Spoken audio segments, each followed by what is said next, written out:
A continuación, Niñez, Salud y Sociedad. Clasificación A. Apto para todo público.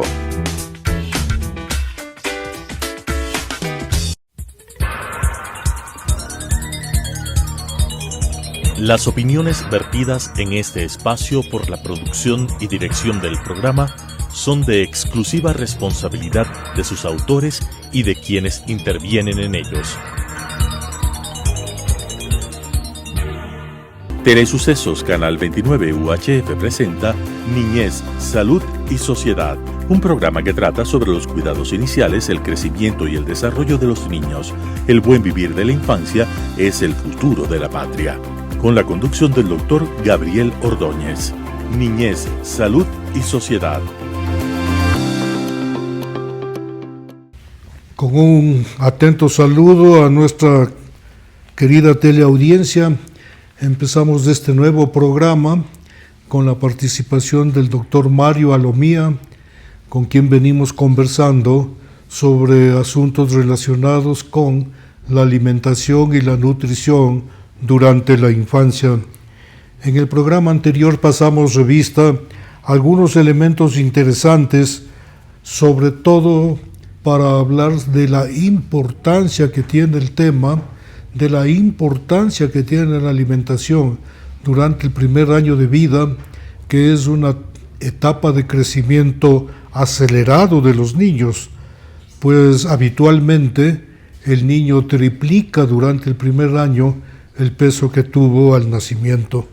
De modo que ustedes ya pueden percatarse de la necesidad que tenemos de alimentar de manera apropiada a nuestros niños para que su crecimiento sea óptimo, y en lo que enfatizó el doctor Alomía sobre el neurodesarrollo, del cuidado que debemos tener en el crecimiento del cerebro del niño para que éste pueda captar los estímulos y aprender de la mejor manera posible. En esta ocasión vamos a preguntarle al doctor qué consideraciones se debe tener para la alimentación complementaria del niño prematuro. ¿Cómo debemos abordar este asunto que es tan necesario ahora que los niños prematuros sobreviven más de lo que sobrevivían en el pasado? Sí, absolutamente. Muchas gracias, doctor, por la invitación. Muchas gracias al programa por la invitación. Sí, ahora sabemos que esta supervivencia de los niños prematuros es mayor por muchas medidas médicas y también la parte nutricional, como es la nutrición parenteral, que ha ayudado a que los niños prematuros tengan una mejor calidad de vida. Y llevando esto, pues lo que habíamos hablado ya de la alimentación complementaria, este es muy importante por muchas características.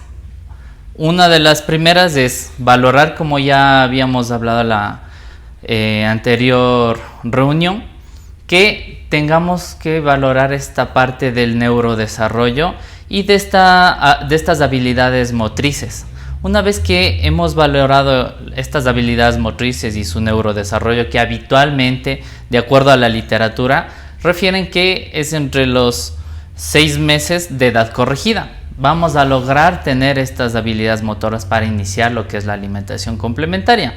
Es muy importante no retrasar la alimentación complementaria pensando que es un niño prematuro y por ello necesitamos darlo más tarde los alimentos. No es así. Tiene que recibir esta estimulación que habíamos hablado de los sentidos por medio de los alimentos, principalmente lo que es textura, sabores, colores. Entonces los niños, una vez que tienen los 6 meses de edad corregida y tiene todos estos hitos del desarrollo adecuados, podemos iniciar con la alimentación complementaria, considerando que el tipo de alimentación que llevaba el niño prematuro. Habitualmente, y esto lo digo por experiencia profesional, los niños prematuros están alimentados en su gran mayoría con sucedáneos de leche materna. Sabemos que los sucedáneos de leche materna para un prematuro tienen ciertas características, tienen elevados ciertos micronutrientes. Uno de estos, pues hablando del hierro, la vitamina D, el calcio, fósforo, sodio, etcétera, por las pérdidas que llegan a tener. Entonces, una vez valorando este tipo del sucedáneo de leche materna, que lo más habitual es suspenderle al momento del alta y darle un sucedáneo de leche materna a término, porque necesitamos hacer esta transición. El niño prematuro, la idea es que llegue a tener ese peso y esa talla a los 2 años de edad. Esto es muy importante sabiendo con qué tablas nosotros vamos a valorar. Lo más habitual es ciertas curvas de crecimiento que se llegan a utilizar, como son las de Fenton. Hay otras tablas de curvas de crecimiento, como es Integro 21, pero con esto vamos a dar un seguimiento de cómo va este crecimiento y esta ganancia de peso.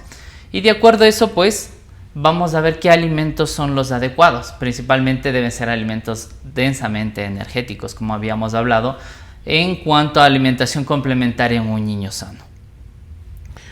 Creo que es necesario reforzar a lo que ha dicho el doctor Alomía, indicando que el recién nacido normalmente pierde un poco de peso en los primeros días después de su nacimiento, y que este problema de pérdida de peso es mayor y más acentuado en los prematuros, y en ellos hay que promover de manera obligatoria el crecimiento compensador.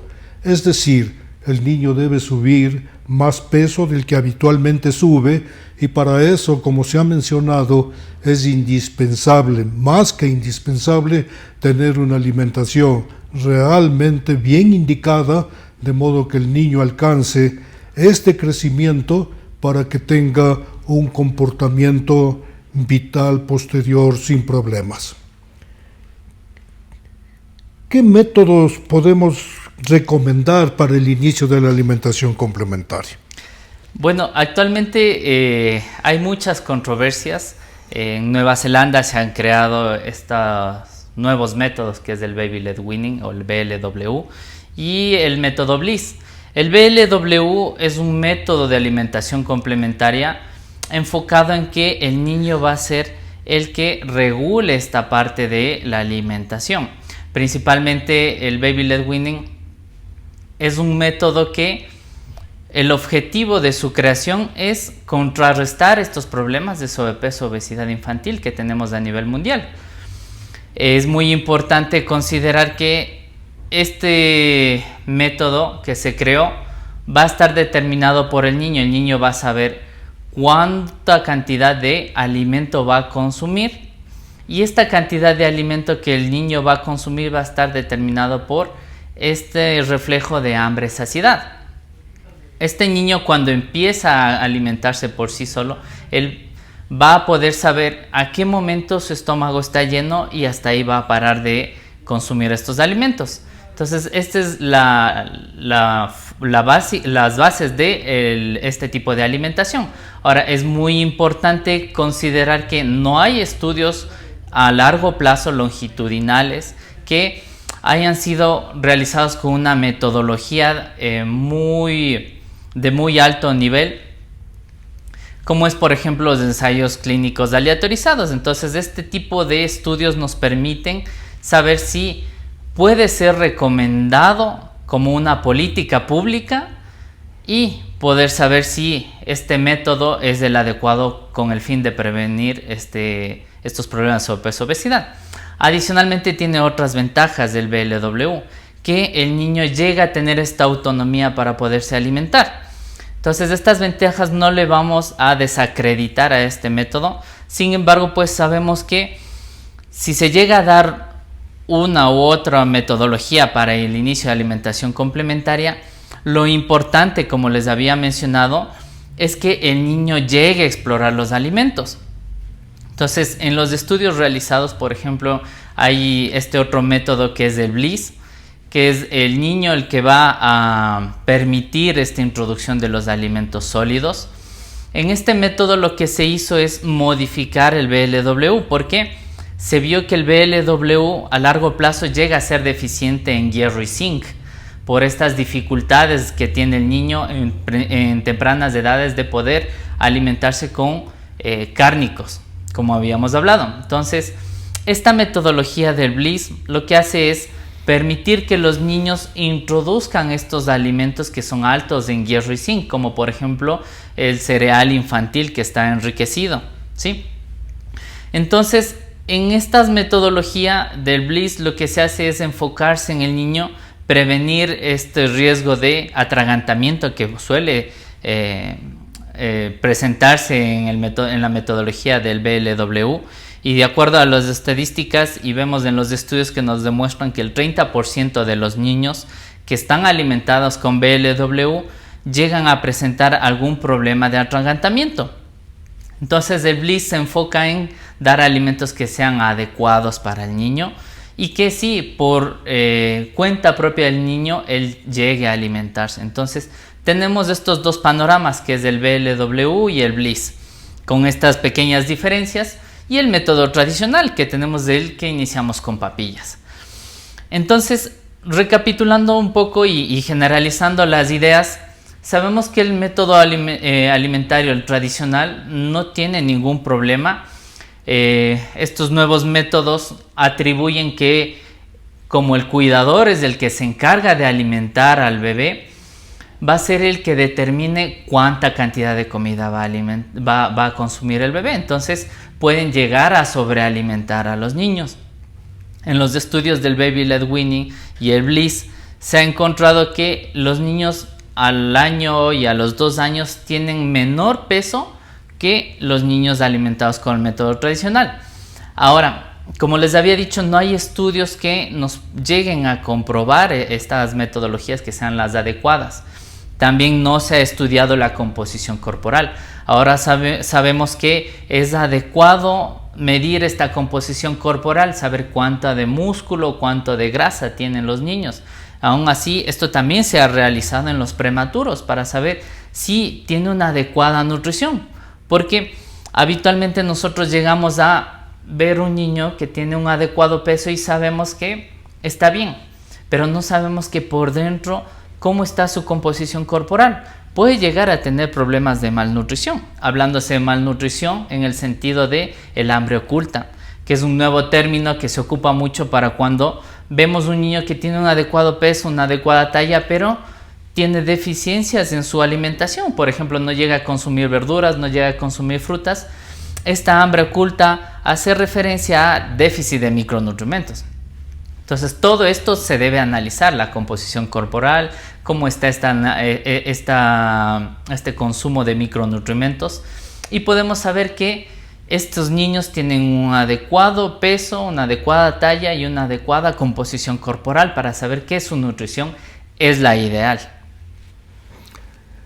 Qué interesante resulta relacionar todo esto que ha mencionado el doctor Alomía con el crecimiento y sobre todo con la maduración de los distintos órganos y sistemas del niño en el primer año de vida. El tubo digestivo también tiene un proceso de maduración y por eso es que no es conveniente introducir muy tempranamente distintos alimentos y hay que hacerlo con cautela, sobre todo porque puede el niño que no ha desarrollado apropiadamente el proceso digestivo producir la absorción de macromoléculas y desarrollar en el futuro problemas relacionados con alergia. Y eso es lo próximo que le quiero preguntar al doctor Alomía. ¿Cómo podemos prevenir este tipo de problemas? Sí, básicamente si vemos en las imágenes, podemos ver que la introducción, ya hemos hablado de esta brecha energética. Es muy importante considerar que la alimentación complementaria es imprescindible iniciar a los 6 meses de edad. Aquí podemos ver este aporte energético que tiene que ser un aporte energético elevado para poder cubrir. Ahora, haciendo referencia a lo que es alimentos potencialmente alérgenos, podemos ver en la siguiente diapositiva. Sigamos, por favor. Aquí. Entonces, sabemos que los alimentos potencialmente alérgenos, habitualmente lo que es el trigo, el huevo, la soya, el maní, eran alimentos que se retrasaba para poder darlos después del año de edad. Entonces, estos alimentos potencialmente alérgenos se ha visto en estudios multicéntricos, es decir, estudios en varias partes del mundo, que si estos alimentos se incluyen dentro de los 6 a 12 meses de edad, se va a prevenir que desarrolle a largo plazo alergias alimentarias. Hablando de un niño sano y valorando estos antecedentes familiares de alergias. Entonces, si tenemos un niño sano que papá y mamá o algún familiar no ha tenido ninguna alergia alimentaria, debemos introducir estos alimentos potencialmente alérgenos en tempranas edades. Aquí también está la parte de los pescados. Es muy importante la inclusión de este tipo de alimento por estas altas cantidades de omega 3, que como sabemos es un ácido graso indispensable para el desarrollo neuronal de los niños. Por eso es importante introducir estos alimentos potencialmente alérgenos en tempranas edades. Esto es de veras significativo porque en los tiempos actuales mucho estamos hablando de alergia y mucho estamos reconociendo este tipo de problemas y tratándolos a veces de manera inapropiada. Pero estos consejos que hemos recibido ahora serán de gran utilidad para prevenir que sus niños desarrollen este tipo de alergias. En el programa anterior yo había terminado indicando que el Ecuador es un país de contrastes y es un país de mundos superpuestos. Por un lado existe el problema de la malnutrición, de la desnutrición, que afecta al 25% de los niños menores de 5 años, pero por otra parte también estamos mirando el sobrepeso y la obesidad. Y sobre esto quisiera preguntarle al doctor Alomía, ¿cuáles son las causas y cuáles son los problemas que acompañan al sobrepeso de los niños? Ya, este tema es muy importante. Sabemos que, igual lo vamos a ver, que el sobrepeso y la obesidad, justo como lo menciona el doctor, actualmente vemos que en menores de 5 años, estos datos son a nivel mundial. Entre 1990 vemos que tenemos una prevalencia del 4.9. Actualmente, con estos datos, de acuerdo a la Organización Mundial de la Salud, vemos que al 2019 vamos a ver que subió casi un punto. Estamos en el 5.6%, hablando de menores de 5 años. Pero si seguimos y analizamos lo que es el ENSANU 2018, sabemos que el 36.9% de los niños de entre 5 y 11 años tienen un problema de sobrepeso u obesidad.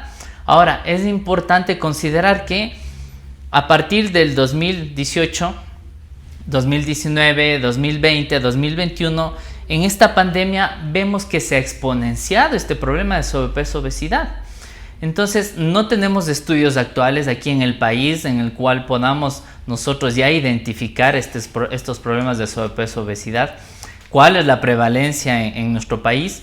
Sin embargo, pues es más común que lleguen a la consulta niños con esta patología como tal.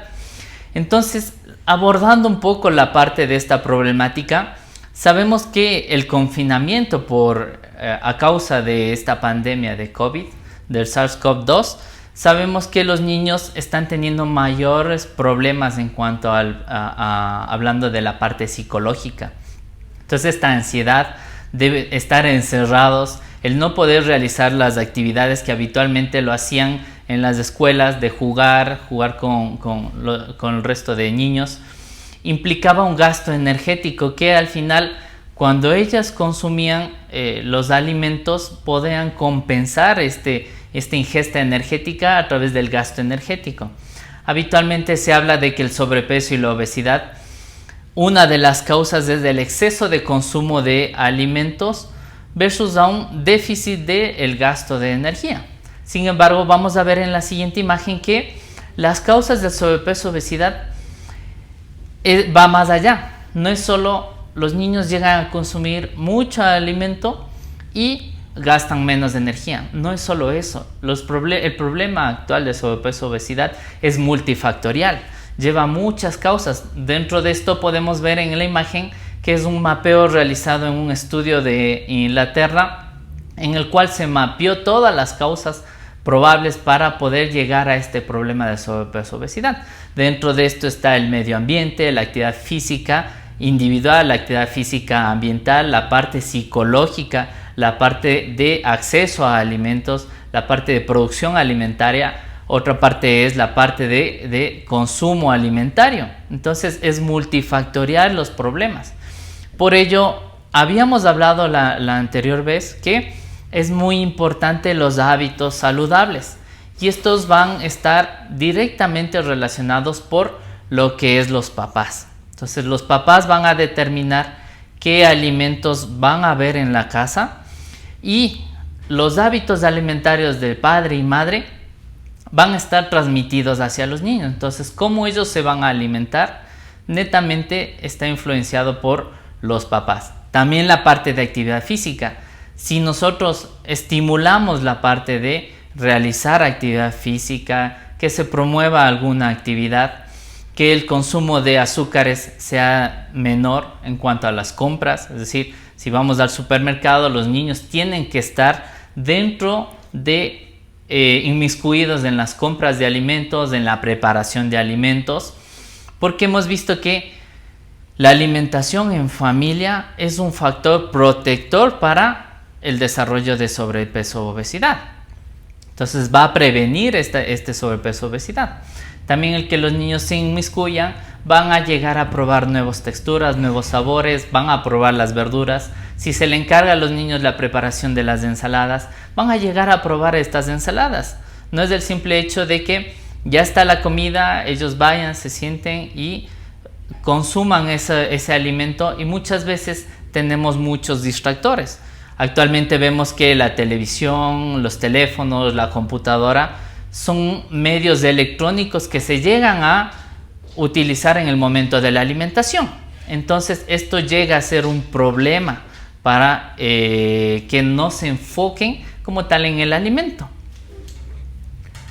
La vida del ser humano ciertamente es una permanente interacción entre su potencial genético y el medio ambiente.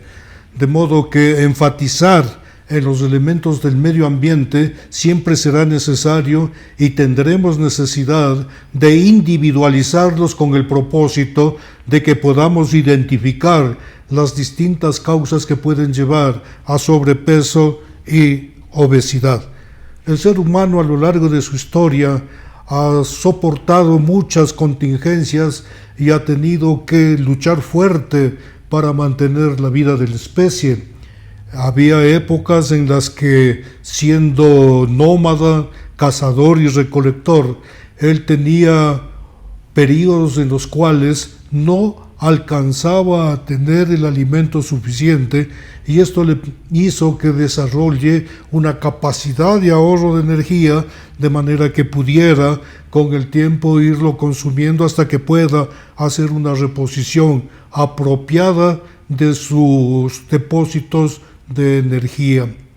Esto que le benefició en el pasado, lastimosamente ya no le beneficia ahora, porque el exceso de energía, el exceso de alimentos, lo que va a hacer es depositarse como grasa, y esto le va a hacer un daño realmente significativo.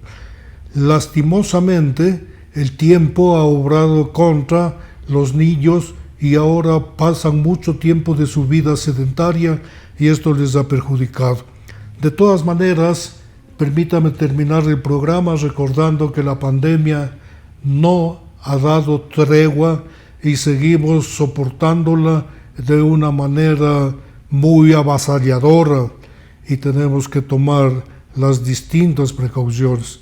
No debemos olvidar que tenemos que evitar los espacios cerrados, tenemos que evitar los espacios concurridos, tenemos que evitar los espacios poco ventilados, y debemos utilizar en el tiempo pues la mascarilla, el lavado de manos y la distancia social. Ha sido un gusto estar con ustedes en esta ocasión. Las opiniones vertidas en este espacio por la producción y dirección del programa son de exclusiva responsabilidad de sus autores y de quienes intervienen en ellos. Telesucesos Canal 29 UHF presentó Niñez, Salud y Sociedad, un programa que trata sobre los cuidados iniciales, el crecimiento y el desarrollo de los niños. El buen vivir de la infancia es el futuro de la patria. Con la conducción del doctor Gabriel Ordóñez. Niñez, Salud y Sociedad.